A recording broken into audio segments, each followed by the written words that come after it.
Alors voilà un délicieux cake sans gluten, sans lactose et surtout sans sucre.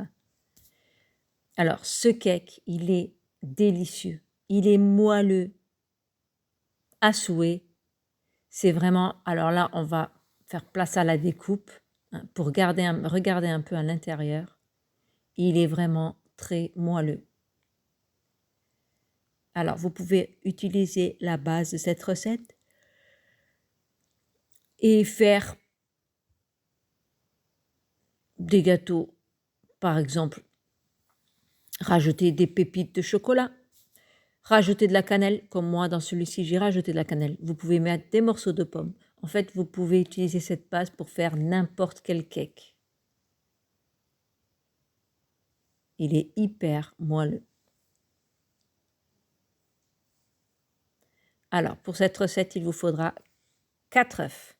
On va séparer le blanc des jaunes, car les blancs, on va les monter en neige.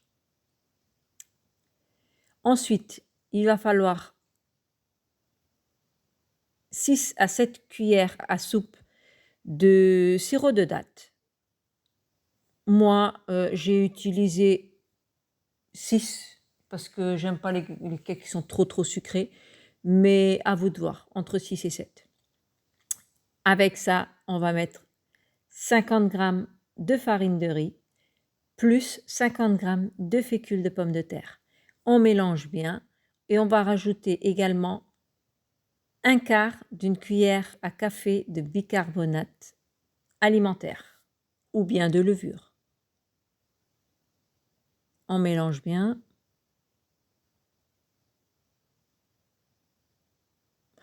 On va ensuite monter les blancs en neige et alors surtout ne pas oublier, moi j'ai voulu rajouter un petit peu de cannelle, c'est ce que je viens de faire. Vous pouvez le faire nature également, comme ça vous chante. Nos blancs sont montés et là on va incorporer les blancs à la préparation.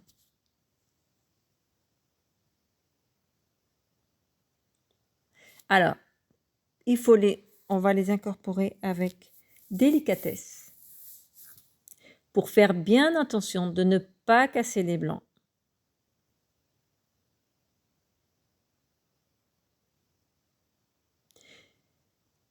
Si vous testez cette recette, laissez-moi en commentaire qu'est-ce que vous avez pensé de cette recette.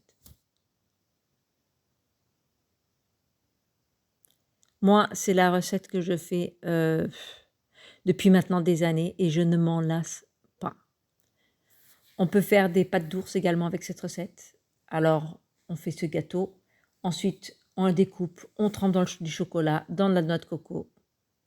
Et c'est simplement trop bon, quoi. Trop bon. Voilà, maintenant on va verser le tout dans un moule à cake. Et pour ma part, j'ai rajouté quelques amandes concassées par le dessus pour donner le côté croquant.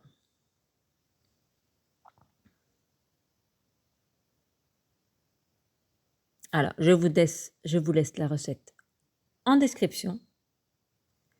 Et surtout, n'hésitez pas à liker et à vous abonner pour plus de recettes.